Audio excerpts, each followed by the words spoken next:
Hello, Sunshine. I'm Alexi Lalas, and welcome to the State of the Union podcast. You know, on the State of the Union, we've talked about and have tried to do some things in terms of adding more content on your feed. And so this is a special interview podcast. And we also talked about wanting to get some of these young up-and-coming stars on the State of the Union. And we certainly did that with what you're about to hear. The great Sebastian Berhalter agreed to come on the State of the Union.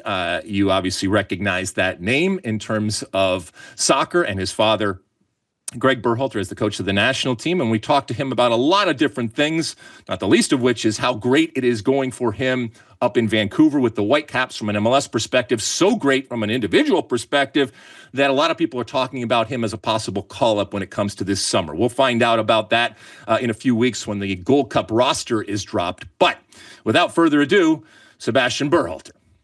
All right, Sebastian Matthew Berhalter, 24 years old, 5'9", allegedly. Welcome to the State of the Union podcast. Sebastian, so I don't know if the kids, I still consider you kind of a kid, if you guys still use the term glow up, but certainly it would apply to what you are going through right now relative to American soccer. So I guess congratulations on, bursting on the scene for a lot of people. Are you feeling that your life right now relative to soccer and what's happening is changing and changing for the better in terms of the attention that you are getting and the possibilities that are coming your way? Yeah, I mean, every time you perform, it's nice to see, especially doors start to open up. Obviously I just want to keep becoming a better player, becoming a better player and a better person off the field. So this is something that, I've been working towards, and, it hasn't just happened in the last 3 months. I've started to work hard. This has been my whole life of, working hard and trying to be where I'm at right now. So it's just the beginning and want to keep going. When you talk about working hard, Yeah. And I think, and correct me if I'm wrong, I think I read this at one point during COVID, you and your father, and for people that don't know, but I think pretty much everybody that listens and watches this shows know that your father is Greg Berhalter, former coach of the U.S. men's national team, former men's national team player, and now current coach of the Chicago Fire. Was there a time during COVID where you and he were out kicking the ball around? And when you look at your progression and you talk about this evolution and the work that you've put in, is that part of that, of what you're talking about? Yeah, I mean, he's been a huge impact. I can remember, U9, he's playing for LA Galaxy, and he's our head coach, and 3 times a week he's driving out.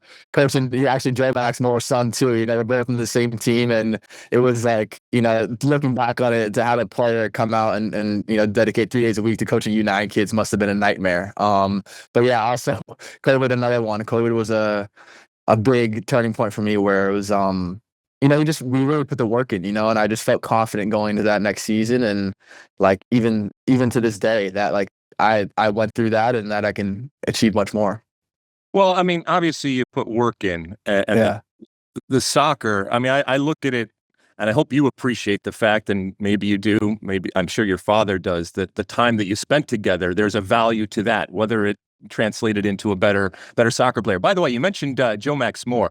If you're Joe Max Moore's son, because I can tell you right now, the most competitive person I've ever met in my life is Joe Max Moore. So that's something to be Joe Max Moore's son. Around. Give me some of the examples of the stuff that you have worked on, whether it's with your father at that time or growing up, specifically in terms of the things that you are doing to be better. Is it first touch? Is it a bunch of different things? Because I know a lot of people out there kind of want the secret sauce and want to know what the magic is to create a player like that. Yeah, I think the biggest thing is a ball on a wall for me. And it was just constantly getting reps against the wall, whether it's 1 touch, 2 touch, left foot, right foot, and just spending hours there. I think that became my best friend. Everywhere I went, I'd find a wall, and I'd have my ball, and it would just be, whether I'm on the road, whether it's, going to a friend's house, whatever it is, like that's what was like my safe place, just finding a wall and just going to work. Passing against the wall, you think it's boring, but it really does help. And that's something that's probably been the biggest thing. And then also physically, probably doing speed work. That's something that I struggled with, especially early on as a player. And, doing that speed work has helped me to get where I'm at now. How do you get faster? I mean, obviously there's only so much that you can. No, that's true. What did you do specifically? Yeah, so it started with my dad in COVID. It was just kind of little things that that he could teach me, and then it went to working with a trainer called Les Spellman in San Diego, and he works with NFL guys, but he's been really good going to him, for 2 weeks in the off season and just spending every day with him and trying to get better. And it's not you think it's hard to get better like top speed, but guys here from the day I came to now, they're like, I didn't think you get faster. And then seeing you the last couple of years, like you've actually gotten fast. Like I didn't know that was a thing. So he's been great. Is it enhancing muscles that you have, or is it actually the mechanics of how you are running and that kind of stuff? Yeah, more mechanics, more techniques, more for me, it was just about, a little detail about just lengthening out my stride, really, really pushing off was one thing, not getting short, choppy steps. So he's helped me tremendously. I've worked with him the last 2 to 3 years now, since 2022. He's been great. And I actually credit a lot to my speed to him. Take me back to the Berhalter household and growing up in it. Obviously, a whole lot of soccer with your father, your mother, and that family. Was it ever too much soccer, or were you just a sponge that just loved it and obviously were immersed in it from a young age and wanted nothing else but more and more soccer? Did it ever get overbearing? No, I loved it. I remember every Sundays we'd have over the Wolves and the Hayducks, have a soccer Sunday, watch the MLS games, and then we'd play a backyard game, kids versus adults, and those are some of the best times of my life. They're asking them, they might say the same, but those are, yeah, definitely one of the best moments of my life. And to be fully immersed in soccer and something that you love to do, it was awesome. Now, did you go into, because of your background, did you go into a professional career with eyes wide open, in that did your father and your mother, did they ever sit you down and say, hey, listen, not for nothing, but this is a cutthroat business. It's not for the faint of heart. And sometimes you can be incredibly talented and it just doesn't go your way. And I know you've bummed around to a bunch of different places until you have found a place, I think, that you are most at home. And certainly that's translating into your play up there in Vancouver. But how did you decide to, put all of your effort into, this is what I'm going to do, knowing some of the pitfalls out there?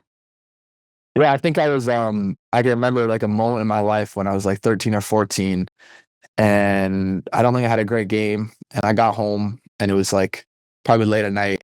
I was just in my basement. We had a nice wall there, so I had my ball, and I was just looking. I was like, is this really what I want to do? And in my head, it just clicked, and I was like yes, like this is what I want to do. And then from that moment on, it was like dedicating my life, making the sacrifices. And there was like, it's the work you put in. If you don't put in the work, it's gonna be pretty tough. So it's about the work you put in. And in that moment, I was like, okay, like this is what I want to do. I'm gonna have to go out there and get it. So that's what I've been trying to do. You talked about things clicking. So what Mhm. has clicked with you in Vancouver, and what has clicked with Jesper Sorensen, the head coach, and this group that you have that is flying right now when it comes to MLS, sitting at the top of MLS, obviously CCC going to the finals on June 1st and playing and representing not just Vancouver, but representing MLS in that final against Cruz Azul. What's clicked up there? Jasper was never. I think every player on our team a better player, and he's, you know, he's encouraging. He gives us confidence. It's something that, as a player, you don't take for granted.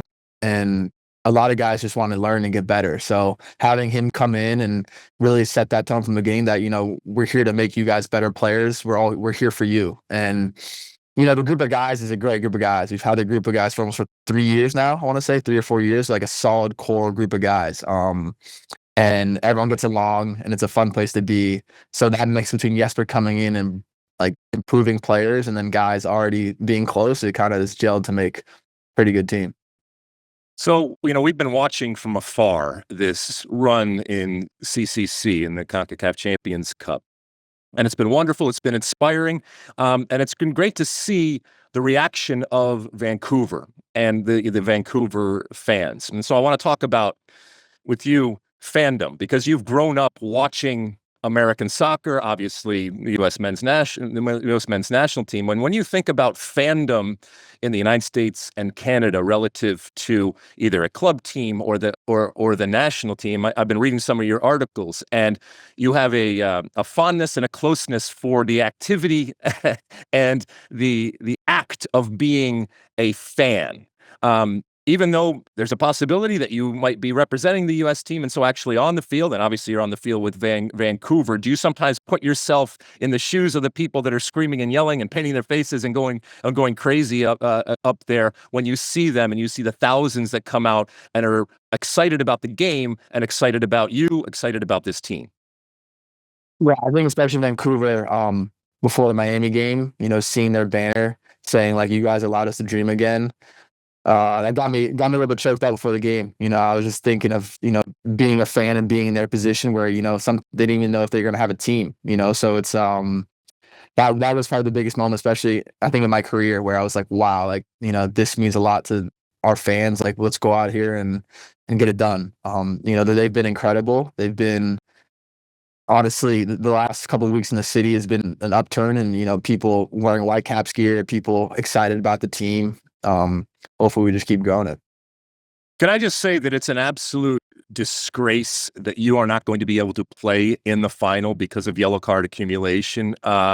CONCACAF should be ashamed. We want the best players, and you are without a doubt one of the best players out there representing in the biggest game. So that's just my little opinion from afar. But let's, good luck as you continue on with Vancouver. Let's translate this into a little bit more of the national team.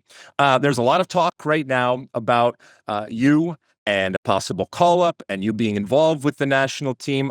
I don't want to put words in your mouth, but I'm assuming that would be a dream come true, and that's something that you are looking forward to if that were to come to pass this summer or in the future.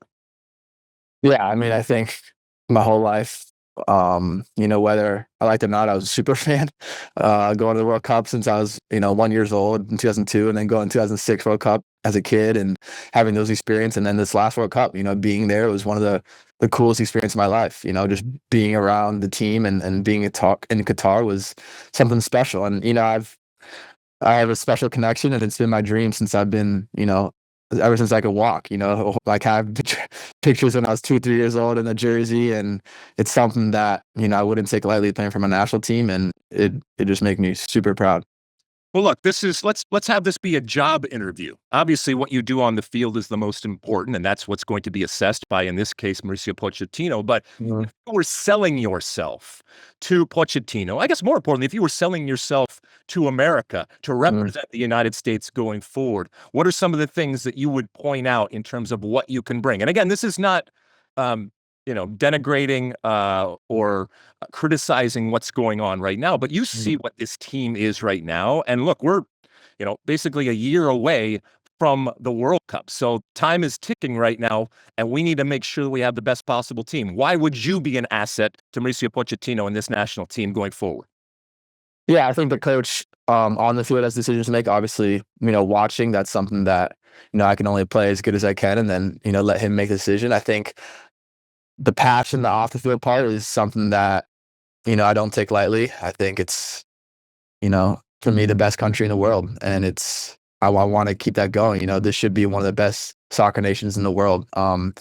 Being around this, watching so many games, I think I've watched the most games, or probably just as many as you the last 6 years, like it's just in me, this country's in me, and it's something that I'd be, extremely lucky to play for my country.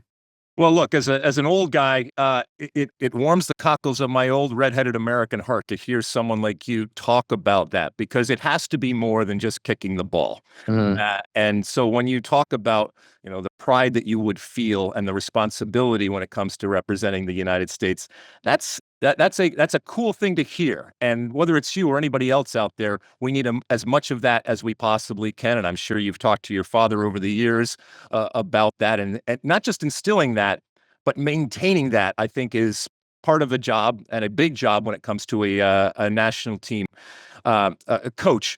Okay, so let's go back a little bit now. And when we're talking about the national team, when we're talking about your life and what has shaped you into not just the player, but you even talked earlier about the person that you are and all of these things that have gone into it. Obviously your family is a huge component of that. People that watch and listen to the State of the Union, the whole drama that surrounded the Reynas and your father and your family and all that kind of stuff. I'm assuming that was a difficult time for you and your family, but I'm also assuming that it brought you together in a certain way.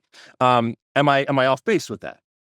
No, I mean, I think our family was already really close, and this is something that kind of did bring us together even more. But from the beginning, we've been a super close family, and anything we went through as one, we would do it together. If someone's dealing with something, it's everyone's dealing with it. So it's yeah, no, it definitely brought us together. Look, we've seen this in the past with, names on the back of jerseys, whether it's, your Bradleys or your Reynas or your Klinsmans or, the list goes on and on and on. And now as this generation has grown and there are now multi-generations of players, was there ever a time when you were running around with Berhalter on the back of your jersey and you thought, not that you were embarrassed by it, but you thought it hurt you or it was detrimental in terms of how people looked at you and the expectations that they had? No, never. I think I was so proud of being able to wear, the Berhalter jersey. Everything, my dad's done, even my mother, playing soccer, like, everything he's done as a player and then also as a coach, it's something that I was just proud. And to wear the Berhalter jersey, the first time I ever saw it, my jersey, I was thinking, like, this is an incredible feeling. Seeing it on my dad's jersey for so many years and then having it as my own was something that I think I'll never forget. It was one of the proudest moments of my career so far. I love it. I love it. I've talked to my kids and my wife about this, that, the loyalty of family is very, very important. And, when somebody in the family is attacked, it's an attack on everybody. Are there times in the past, because look, it comes with the territory, especially if you're the national team coach of, a high profile type of position, and then all of the drama that we've talked about. Were there times in the past where you have had to, turn the other cheek, hold your tongue, not say things, even though you wanted to scream from the top of the mount about what you thought was being said in terms of being wrong or being, or wanting to say something different, and in essence, defend and protect, whether it's your father, your mother, your family name that you just talked so eloquently about? Yeah, I think at the end of the day, it is what it is. You can only control what you can control, and in that moment, only thing you can control is just being with your family and being there and supporting your family. And look, it's something that it's you don't want to have to go through, especially for my sister sometimes. But it's we're strong, and it's no problem, and it's almost like fun. It's like, okay, well, like, they say whatever they want. It's how it is. And, just talking to my mom, my dad, like we're okay. It wasn't the end of the world. Anything that's ever happened has never been the end of the world. It's always been, look, we're a family and, we're doing things the right way and we're just going to keep doing that, so it's nothing's been super crazy. It's just, sometimes you kind of laugh at it. Like, this is funny, but no, it's yeah, we've always been close and strong, so it's no problem. Well, I mean, the way that you handle yourself and the answers that you are giving, I think it's a tribute to your mom and dad and what they have done. When it comes to the kicking of the ball, we talked a little bit about your upbringing and how influential your family was. What about the off the field in terms of? I mean, look, you're doing media right now, and the answers that you are giving are a product of the upbringing that you have had, the education that you have had. Did you talk to your father about that kind of stuff? Look, I've interviewed your father a million times, and we've gone at it at different times, agreed, Yeah. and everything in between. But did he ever talk to you about how to handle media and how to handle yourself in a public way? Yeah, I think, anytime, I'm speaking for my family. I'm speaking for my mom, my dad, my entire family. So for me, it's just about, being myself, but then also knowing, I'm always representing myself, my family, my country, everything, so it's, yeah, it's kind of just doing me. And then, here and there, he's like, okay, this is a, it's not really media, but it's just like, you want to make sure you're saying the right things. I don't want to ever put anyone in a weird situation. So it's just, no, it's just nothing crazy. It's just being myself. Well, don't worry about saying the wrong things. Yeah, no, I You're know. gonna get through it. I have experience in that. Let's get a couple more questions. All right, going forward, and then I want to do some rapid fire with you just to finish this off. All right, so you've gotten to this point, and the glow up that we have talked about. So lay out, if you could, your future when it comes to not just your soccer career, but beyond it, because I'm always curious to talk to young players, and I still consider you a young player, and to see if they are thinking about that moment. I hope it's a long time from now, Sebastian, but if and when that moment comes, you are going to have to live the rest of your life. And how do you envision your career playing out? And I guess this is an idealistic type of thing, but your career playing out and then the rest of your life playing out. Yeah, I think my career is just trying to be the best person and player that I can become. Every day striving to get better. And, my dream since I've been 6 years old probably is to be in Europe, to play in Europe and to compete at the highest level, whatever highest level that is for me. I want to push myself and I want to go do it because I believe in myself. I know I put in the work and I know I can do it. And then after soccer, shock, but I think a coach, I'd love to be a coach one day. Love to be an assistant coach. And I just love the game. I love learning. I love finding different ways to look at it. Obviously my dad's been a big influence in that. And, talking to him sometimes and not even understanding what he's saying because he's talking at a level I'm like, yeah, like I'm just not around like, yeah, but I'm trying to figure that out still. But yeah, it's obviously having a family, spending time with family, and then, keep doing what I love. Hey, listen, I know he's your dad, okay? But don't let him blind you with the jargon and the X's and all that kind of stuff. He'll be the first to tell you if you really get him down and honest that a lot of it's BS, okay? Okay, so you're much further along than you give yourself credit for. Okay, let's do a little wrap. Well, hold on. Before we get to that, you've talked a lot about yourself. But obviously, this is a collective up there in Vancouver. So I'll circle back to Vancouver. For fans out there that maybe have not watched this Vancouver team a whole lot, and let's be honest, Vancouver has not been relevant until now, and that's a credit to you and everybody there in terms of making it relevant. What are some of the things that people should be looking for when they watch this team play on a consistent basis? I think we're hungry. I think we want to win every time we're on the field. We want to keep the ball, but we're not afraid to switch it up. I think that's a good thing about us. We're a little bit flexible. If we have to go a little more direct, we can. We know if we have a player like Brian White, he can probably hold up any ball he's ever gotten to him. So yeah, it's something that it's a little bit fluid. It can be fluid at times, but I think the biggest thing is just the hunger. The intensity, the togetherness. We're never, regardless of the score, we're always together, and I think you can see that. Like no one's freaking out, everyone's keeping calm, and it's just a group of guys that are just gonna work, and no one's bigger than the other person, and I think everyone knows that, and it's just about honestly having fun sometimes, having fun, enjoying each other on the field, and getting the results. All right, here we go. A little rapid here to the extent that you can be quick with these answers, try to do it, but I'll give you some leeway. All right. Let's grade these new U.S. men's national team jerseys and U.S. women's national team jerseys that are now dropping for 2025. There'll be a whole other group in 2026 so they can make their money from the World Cup. But right now we're talking about the 2025 jerseys that who knows, maybe you'll be wearing come this summer when it comes to the Gold Cup and beyond. Thoughts on those jerseys? I like them. I think I'd probably give it like an A minus. Okay. Yeah. And then I haven't seen him like on I think on TV and on the field is a little bit different. Always when you first look at it, you're like, oh, and then when you see it on the field, it has a pop. It doesn't have a pop. So no, I like them. Is there one from the past in terms of men's national team jerseys that you, I don't even know if the kids say stan anymore, but that you stand for?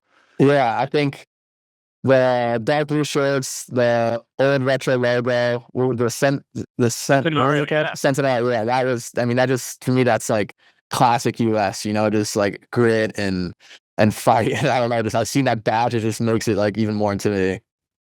You maybe more so than others have followed this U.S. men's national team over the years, even before your father was involved in the coaching capacity, although he played for it. Give me your best U.S. men's national team memory, either on or off the field. It could be big or small.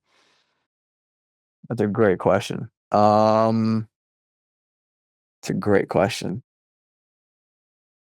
I think advancing out of the group stage was probably something, that game against Iran, just, everyone being so happy and seeing the fans in the crowd. But that was something that, being with all the national team fans and seeing them so excited was something that I'll never forget, because I know how much, our country's been through in soccer. And that's something that, seeing their delight was really cool. And then I think in 2006, there's a picture when we're walking to the game, I'm on my uncle's back, and I just like remembering that, like, even I was so young, like how big of a moment that was, and how big of like how proud I was sorry, this is rapid fire. I wasn't going on as a story. But yeah, I remember I just felt so proud. Well, I mean, that kind of dovetails a little bit into my next question, which is your earliest memory of falling in love with soccer. Was it in the backyard or did you see something? When did you know, hey, this is a game that I want to be involved with?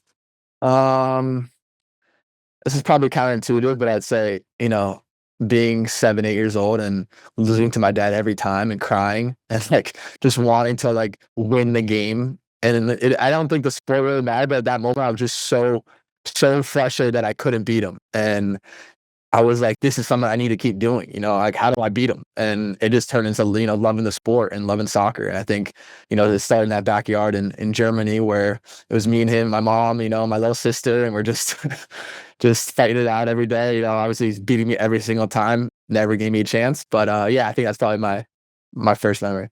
Well, I mean, you're not a real father until you've made your son cry. So dad of the year, dad of the year. Yeah. Last thing, and I ask everybody that comes on the State of the Union this, give me the best thing about American soccer and the worst thing about American soccer. And it can, like I said, be anything on or off the field, big or small, from now or any time in the past. The best for me is just the passion of the fans. The best is like that we can be something so great. And that's something that I've seen a lot, following this team the last 6+ years, like just how good this team can be, how good, how much this country can love this team, how much this country can get behind this team. Like that's something that there's so much potential for that. And even in, this, since I've been a professional soccer player, just how much it's grown, in the States and even here in Canada, like that's something that gets me so excited that we can be, one of the biggest sports in the States. And the worst, maybe how we're viewed in Europe, as players, and there's kind of a stigma of like, he's American and that type of thing, and having friends over there, I hear a lot about it. So I think that's kind of something that it's frustrating, and you're like, you want to have respect because we have good players, in MLS and also in Europe, like we deserve to be respected. So that's probably the biggest thing. Well, Sebastian, listen, I don't know what you're going to do with your career. I don't know if you're going to play for the national team. I don't know how long you're going to play, but I'm going to put that aside and just say thank you, not just for coming on and talking to me today, but as I mentioned earlier, you are a reflection on your parents and on your family, and an incredibly positive one in terms of the way that you handle yourself. And I want to say thank you, and I want to say good luck to you as you go forward. If we are so lucky, and you are so lucky to represent, as we've agreed upon, the greatest country in the world, it will be wonderful to see a player of your ability, but also a young man of your quality. And that quality goes back to how you were brought up, and it's evident in the way that you speak, and it's evident in the way that you carry yourself. So you should be proud of that, and I'm sure that your family and including your parents are very proud of that. So I wish you luck going forward when it comes to Vancouver, whether it's in this incredible season that you're having right now with the Vancouver Whitecaps in Major League Soccer in the final. I know you're not participating, but I'm still going to lobby for you to play when it comes to playing in the final on June 1st of the CCC, and then like I said, if it comes to fruition in terms of a national team call-up, do your best, my friend, and do our country proud, as I know you will. Whether you're called up or not, I can tell that you are an incredible fan of the game, and you are going to, on and off the field, continue to do great things. So good luck, and get back out there on the field and do what you do best. Thank you. I'll give it all I got, Alexi. Thank you. I appreciate it. See ya.